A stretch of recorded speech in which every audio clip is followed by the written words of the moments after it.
नमस्ते मु सोनी आपण मान स्वागत करुछि मो चैनल सोनीस किचन को। आज मु बिना प्याज रसुण रे मुग डालमा तैयारी करिवि। सेति पई गोटे कप मुग डाली नेछि, गोटे कप कखारु, गोटे कप अमृतभंडा, गोटे छोट साइज रो मूला को काटिकी रखिछि, गोटे मीडियम साइज रो आलू को काटिकी रखिछि।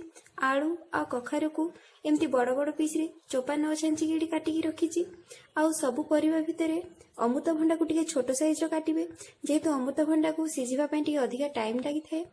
आधा कप बीन्स, गोटे मीडियम साइज रो कंचा कदली, कदली को काटिकी हळदी पानी रे बुड़ेकी रखिछि, ता द्वारा कदली कला पड़िबनी। गोटे मीडियम साइज रो बाइगण को मध्य काटिकी पानी रे भिजेकी रखिछि। किछि कटा नड़िया आउ किछि नड़िया को ग्रेट करके रखिछि। गोटे मीडियम साइज रो टमाटो को काटिकी रखिछि। गोटे इंच अदा को ग्रेट करके रखिछि। 3टी सुखिला लंका, 2 चम्मच जीरा, गोटे पिंच हिंगु, किछि कटा धनिया पत्र, गोटे बड़ चम्मच हळदी गुंड, स्वाद अनुसार लूण। प्रथमे गैस ऑन करके गोटे कड़ाई को हल्का गरम करि नेबे। सेथिरे सुखिला लंका को देदबा, गोटे चम्मच जीरा, लो रो मीडियम फ्लेम रे रखिकी जीरा और लंका को किछि टाइम भाजी नबा। जे पर्यंत लंका और जीरा रो कलर चेंज न होइछि याको एमती भाजी चलतिबे। 2-3 मिनिट लो मीडियम फ्लेम रे याको भाजिला परे यार हल्का कलर चेंज हो जाइछि आ इथरो भलो बास्ना मध्ये आसुछि। तो जीरा और लंका इडी पूरा भलो भाबरे भाजी हे गला। जीरा और लंका को मुइडी गोटे हेमदस्ता रे दे देछि। एबे से सेम कड़ाई रे डाली को भाजी नबा। तो इथरो डाली को दे दबा। 3-4 मिनिट पर्यंत मीडियम फ्लेम रे रखिकी डाली रो हल्का गोल्डन कलर आसला पर्यंत याको एमती भाजी नेबे। डाली को एमती चले चलतिबे जेमती एटा समान भाबरे भाजी होबो। आ डाली भाजी हेला भितरे भाजी की रखितिबा लंका और जीरा को गुंड करि नबा। याको आपण चाहिले किछि टाइम ठंडा करिकी ग्राइंडर रे मध्ये ग्राइंड करि परिबे। तो एबे याको गुंड करि नबा।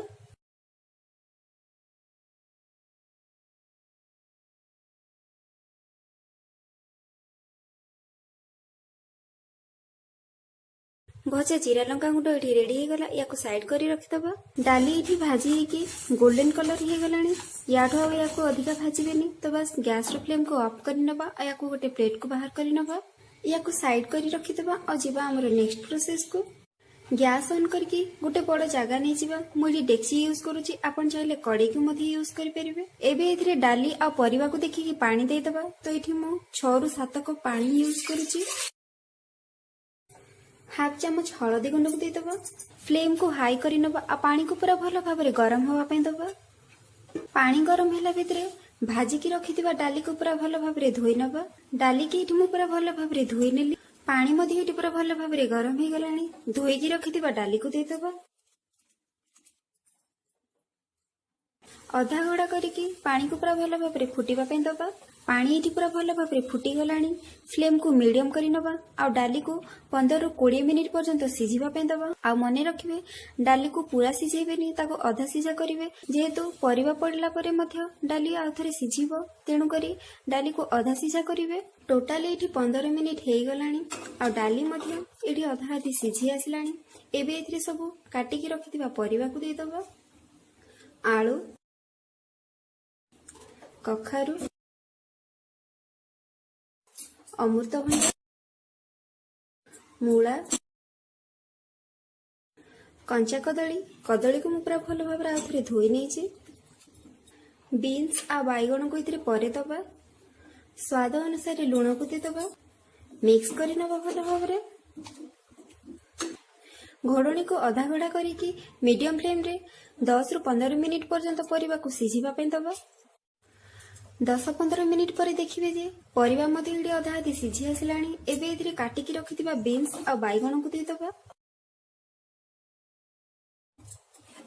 मिक्स करि नबा भलो भाबरे। कवर करि नबा 5-10 मिनिट बीन्स आ बाइगण को सिझिबा पई छाडी दबा। टोटल इठी 10 मिनिट हे सरलानी आ परिबा आ डाली मध्ये इठी पूरा भलो भाबरे सिझी जायछि। एबे याको साइड करी रखि दबा आ जिबा हमरो नेक्स्ट प्रोसेस को। डाली रे एबे छुंक लगाई नबा। सेति पई मु एडी गोटे कड़ाई को बसे दीची। कड़ाई मध्ये इठी गरम हे गला। 2 चम्मच रिफाइंड ऑयल दे दबा। रिफाइंड ऑयल बदल रे आपण चाहिले घी मध्ये यूज करि परिबे। तेल को पूरा भलो भाबरे गरम होवा पे दबा। तेल इठी पूरा भलो भाबरे गरम हे गलानी। एथिरे सुखिला लंका और जीरा को दे दबा। तेजपत्र को दे दबा।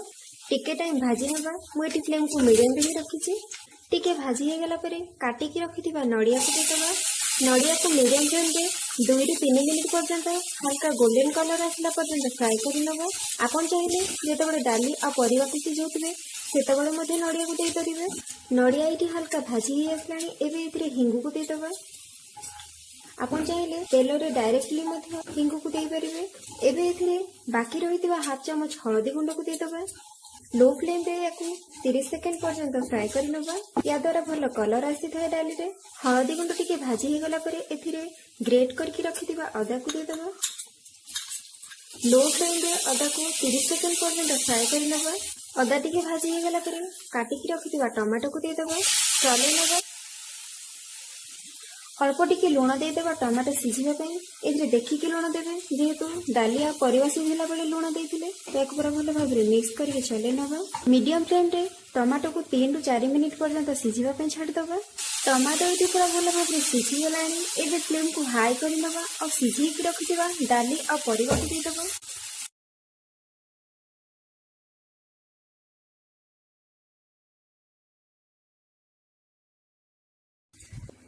भल भाव मिक्स कर नब आपन चाहिए ये अधा परिवा को घुटी पारे माने या मास करें एवं कोरिकी रखिथिबा नड़िया को देदबा मिक्स कर नब काटिकी रखिथिबा धनिया पत्र को मध्य देदबा मिक्स कर नब मुझे फ्लेम को हाई रे ही रखीचे तो यहाँ हो गला गैस रो फ्लेम को ऑफ कर नब भाजिकी रखिथिबा जीरा लंका गुंड को देदबा या कभर कर नबा सांगे सांगे कभर करने द्वारा जीरा लंका गुंडर भल फ्लेवर रही थाए तो या एमती 2 मिनिट पर्यंत कभर करके छाड़ीदबा 2 मिनिट पर कभर काढ़ी जीरा लंका गुंड को डाली सहित पूरा भल भाव मिक्स कर नबा मिक्स कर सारा पर या गोटे जगह को सर्व कर नबा